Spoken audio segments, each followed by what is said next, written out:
نحمده ونصلي ونسلم على رسوله النبي الأمي الكريم وآله الطيبين والطاهرين وأصحابه المهديين وبارك وسلم تسليما كثيرا كثيرا كثيرا. أما بعد فأعوذ بالله من الشيطان الرجيم. بسم الله الرحمن الرحيم.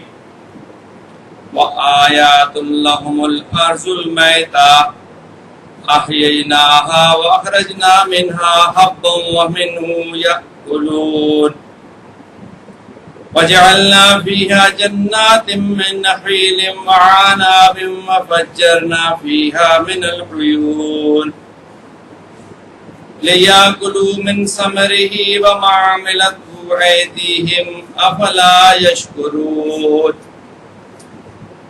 یہ سورہ یاسین شریف جو ہے یہ قرآن پاک کا دل ہے، اور اس میں بار بار آپ نے دیکھا شروع سے کہ دعوت غور و فکر دے کے بندے کے عقیدے کو جو جوڑا جا رہا ہے کہ وہ کائنات کے نظام کے اندر غور و فکر کرے اور گہری نظر ڈالے کہ کائنات کا نظام کیسا چل رہا ہے. پہلے شروع میں کافروں کا معاملہ بتایا گیا اور پھر ایک واقعہ سنایا گیا کہ جس طرح ایک بستی میں بے در بے پیغمبر آئے اور ان کی بات نہ مانی گئی، اور ایک ان میں سے آدمی تھا اس بستی کے مکینوں میں سے جو ان لوگوں کی بھلائی کی خاطر کس طرح بھاگا اور اللہ کو اس کا بھاگنا کتنا پسند آیا، جس کا ذکر قرآن شریف میں کیا. اب تیسرا جو جز آ رہا ہے عام انسانوں کے لیے غور و فکر کا مقام ہے، اور بالخصوص جو اس وقت کے براہ راست مخاطب تھے مکہ کے لوگ، ان کے لیے وآیات لہم الارض المیتہ، اور ایک نشانی ہے ان کے واسطے زمین مردہ. یہ زمین جو مٹی کی ہے پتھر کی مانند ہے، اس کے اوپر آپ چلتے ہیں اور کتنی اس میں طاقت ہے اور کتنا یہ وزن اٹھا لیتی ہے. پوری دنیا کے آپ دیکھیں نظام چل رہا ہے، گاڑیاں ہیں، ٹرک ہیں، سڑکیں ہیں، بلڈنگیں کتنی بڑی، پتھر کی طرح یہ زمین ہے. آہیناہا، اور ہم نے اس کو زندگی بخش دی. ایک دم بارش پڑتی ہے تو اس زمین کی حیت بدل جاتی ہے. وَأَخْرَجْنَا مِنْهَا حَبًّا، اور اس میں سے ایک نرم و نازک اناج کا پودا نکلتا ہے. فَمِنْهُ يَأْكُلُونَ، اور اسے آپ کھاتے ہیں. آپ غور کریں کہ پتھر جیسی مٹی میں اللہ نے پانی ڈالا، اور پانی بھی اس انداز میں ڈالا کہ وہ بھی آفرین ہے.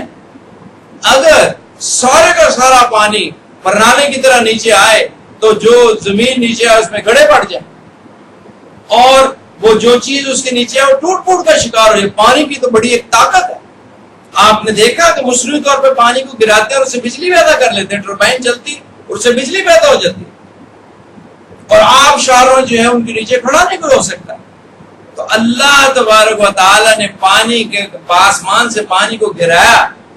اتنا شاندار انتظام ہے کہ ایک بوند کے بعد دوسری بوند اور ایک بوند کے بعد دوسری بوند، اور زمین اس کو جذب کر لیتی ہے، اور وہ پانی جو نقصان نہیں دیتا، اور جذب کر کے اس کے اندر ایسی تاثیر پیدا ہوتی ہے اور ایسی نمی وہ جذب کرتا ہے بیج، اور وہ جو ڈالا ہوتا ہے اس کے اندر زمین کے اندر، کہ اس میں سے ایک نرم و نازک کومل اٹھتی ہے.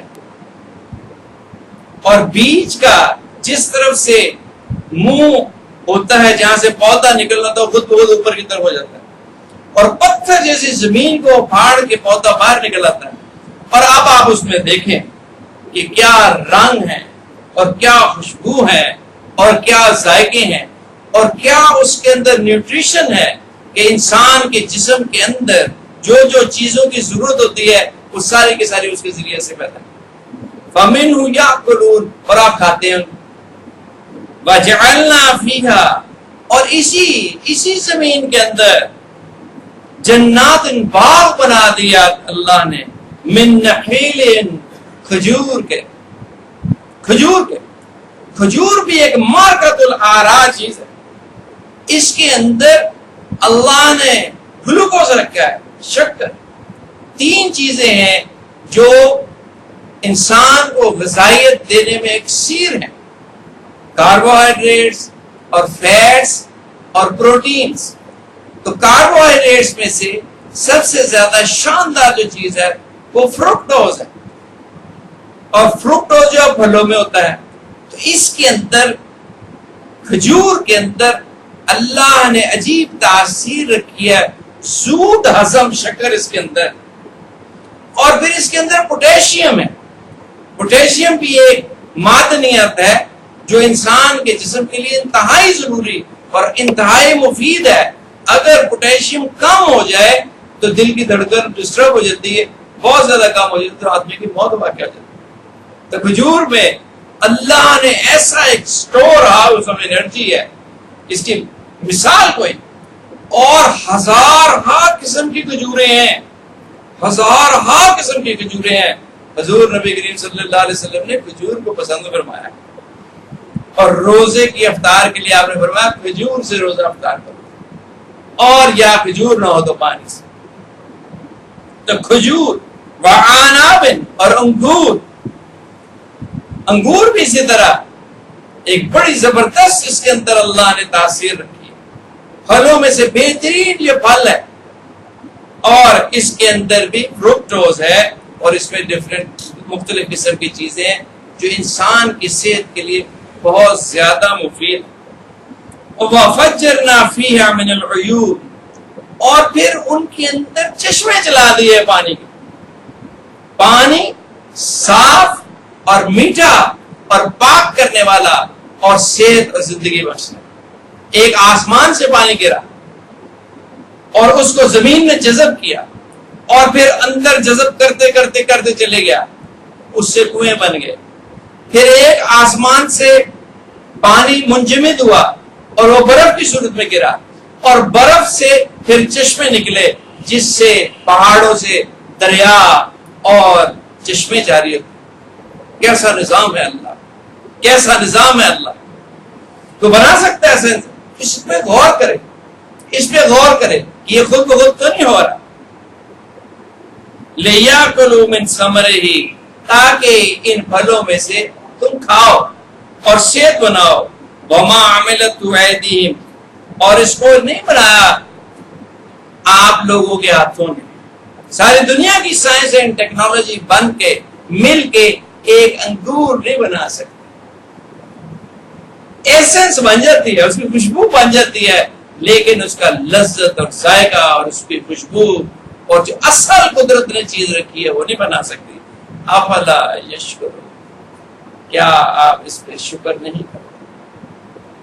سارا نظام کائنات اللہ نے بنا دیا انسان کی خدمت کے لیے, اور انسان کو بنایا اپنی اطاعت اور فرمانبرداری کے لیے اور شکر گزاری کے لیے اور اس کے آگے جھکنے کے لیے. انسان نے اللہ کی مہربانی کی قدر ہی نہیں کی اور رنگ برنگی زندگی گزارتا ہے, اللہ کی نافرمانی کرتا ہے, اس کے گلے شکوے کرتا ہے اور اس کے احکامات کو پسے پش ڈالتا ہے. تو یہ رمضان کا مہینہ اللہ تبارک و تعالیٰ نے ایک خاص رحمت دی, اس لیے کہ وقت کھانے پینے اور لغویات سے بچ جائے, دوسری قسم کی جو لغویات ہیں, اور وقت نکال کے غور و فکر کرے, اللہ کی دی ہوئی نعمتوں کے اوپر غور کرے. کیسی کیسی عالی شان کیا نظام کائنات اللہ نے بنا کے رکھ دیا. اس کے پھل پک جاتا ہے تو ٹہنی سے ٹوٹ جاتا ہے. اور ایک ابھی ذمہ دار ملے تھے, وہ کہنے لگے خربوزہ جب پک جاتا ہے تو ٹہنی سے ہٹ جاتا ہے اور اس میں سے خوشبو نکلتی ہے. تو جو ذمہ دار ہے اس کو پتہ چل جاتا ہے کہ خربوزہ اور تربوز جو ہے وہ اس طرف جو ہے وہ میٹھا ہے اور وہ ادھر کو جاتا ہے. اور سارا نظام کائنات دیکھیں انسان کی خدمت کے لیے معمور اللہ نے. یہ صبح کے وقت آپ اٹھتے ہیں تو یہ چڑیوں کا چہچہانا جو ہے یہ کتنی خوبصورت اس کے اندر میوزک اللہ نے رکھا. ایک زندگی کے آثار پیدا ہوتے ہیں چڑیوں کی چہچہاٹ سن. اور سبزہ جو ہے یہ کتنی تراوٹ بخشتا ہے آنکھوں کے اندر. اور پانی جو ہے یہ کتنی بڑی نعمت. گرمیوں میں ایک دن میں بیٹھا تھا اپنے آفس میں, جو ایک پروفیسر تھی ڈینٹل سرجن, بہت بڑے لاہور کے نامی, تو وہ آئے باہر سے, بہت شدید گرمی تھی. میں نے اس کو کہا لڑکے کو فوراً ان کو پانی پلاؤ. تو پانی پی کے کہنے لگے کہ زندگی کی آدھی لذت ایک گلاس پانی کے اندر ہے, ایک گلاس پانی کے اندر ہے. اتنی بڑی یہ نعمت ہے. اگر ہم ساری زندگی اللہ کے آگے سجدہ رکھ کے اس کا شکر ادا کر رکھتے ہیں تو ہم شکر نہیں ادا کرتے. اللہ حضل کے آس اللہ حضل اس ہر چیز آپ دیکھیں, صحت ہے, عقل ہے, شکل ہے, سوچ ہے, عہدہ ہے, سواریاں ہیں, گھر والے ہیں, کیا کیا نعمتیں اللہ نے دی. اور سب سے بڑھ کر نعمت یہ کہ ہمیں دین اسلام کی طرف رغبت دے. ہماری کوئی محنت اور کوشش نہیں ہے, اللہ نے ہمیں مسلمانوں کے گھر میں پیدا کر دیا اور اپنے فضل لطف و احسان سے ہمیں مسلمان پیدا کر, اور پھر ہدایت کے ذرائع ہمارے تک پہنچائے, ہدایت کے ذرائع ہمارے تک پہنچائے, اور اس کے ذریعے سے اللہ نے قرآن پاک پڑھنے کی اور سمجھنے کی توفیق دی. تو جتنا زیادہ آدمی شکر کرے گا اتنی نعمتوں میں اضافہ ہوگا. اور شکر یہ ہے ایک تو دل سے اللہ کا شکر, الحمدللہ کہے. جیسے روزہ کھولتا ہے پانی اندر جاتا ہے تو معدہ اور آنتڑیاں تک ٹھنڈی ہو جاتی ہیں, تو دل کے اندر سے شکرانہ نکلتا ہے. اس طرح اللہ کی ہر نعمت کو دیکھے اور خوش ہو جائے اور جھوم جائے اور شکر ادا کرے. ایک تو شکرانہ یہ, اور زبان سے کہے الحمدللہ الحمدللہ. ایک شکرانہ یہ ہے کہ اللہ کی نعمتوں کو اللہ کی فرما برداری کے اندر صرف کرے. اللہ نے اگر عقل دی ہے تو ساری عقل پیسہ کمانے پہ ہی نہ خرچ کر دے, دینداری کے اندر بھی خرچ کرے, اللہ کو پہچاننے کے لیے خرچ کرے, اللہ کی معرفت حاصل کرنے کے لیے زور لگائے, اور غور و فکر کرے, قرآن پاک کے اوپر تدبر اور تفکر کرے. صحت دی ہے تو اس کو اللہ کے راستے میں خرچ کرے, مال دیا ہے تو اس کو اللہ کے راستے, یہ ان چیزوں پہ شکرانے. علم دیا ہے تو علم کو دوسروں تک پہنچائے. الغرض اللہ نے جو نعمت دی ہے اس کو اس کی فرما برداری کے اندر خرچ کرنا جو ہے یہ بھی شکرانہ.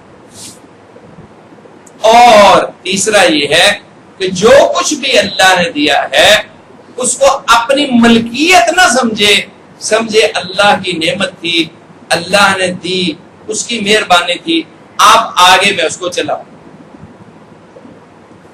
آگے اس کو چلاؤ.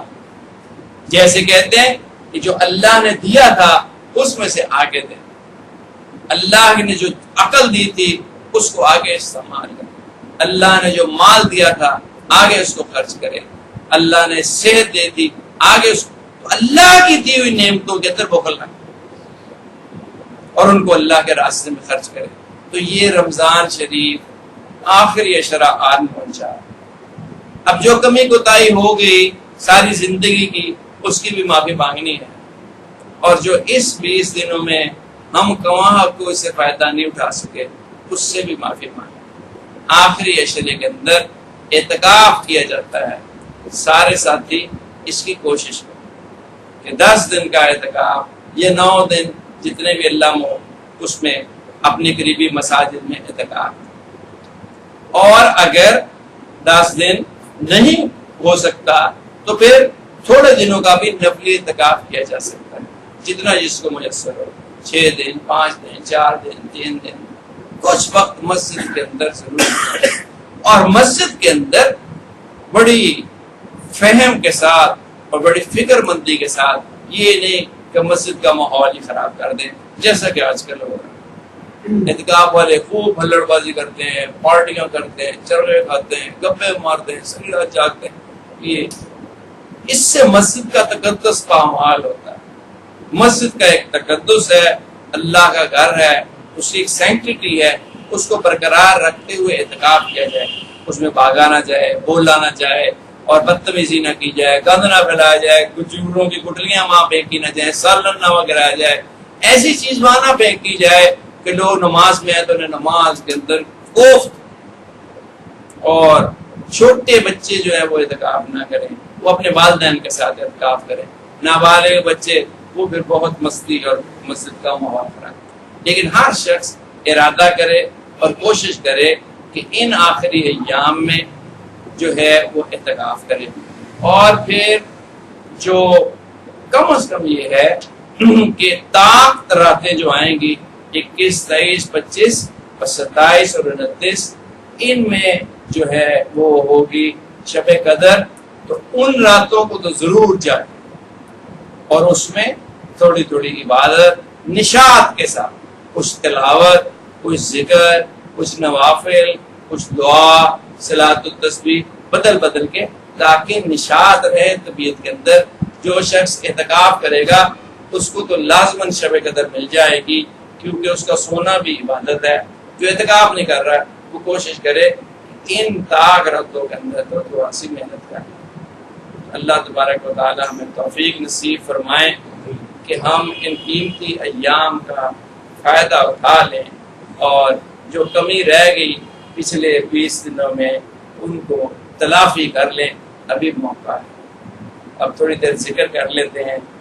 ذکر جو ہے اس کی روزے کے اندر اور تاثیر ہے، اور رمضان کے اندر اور تاثیر ہے، اور مکہ کے اندر اور تاثیر ہے، اور مدینہ طیبہ کے اندر اور تاثیر ہے، اور سفر میں اور تاثیر ہے، حضر میں اور تاثیر ہے۔ اس لیے ہر قسم کی تاثیر کو لینے کی عادت ڈالنی چاہیے۔ جو لوگ حج پہ جائیں گے وہ دیکھیں گے کہ وہاں ذکر کا اور معنی سمجھ میں آتا ہے، اور جنہوں نے عمرہ کیا اور وہاں ذکر کی طرف متوجہ رہے ان کو سمجھ آئے گا کہ حرم میں ذکر کرنے کے کیا معنی ہیں، مسجد نبوی میں ذکر کرنے کے کیا معنی۔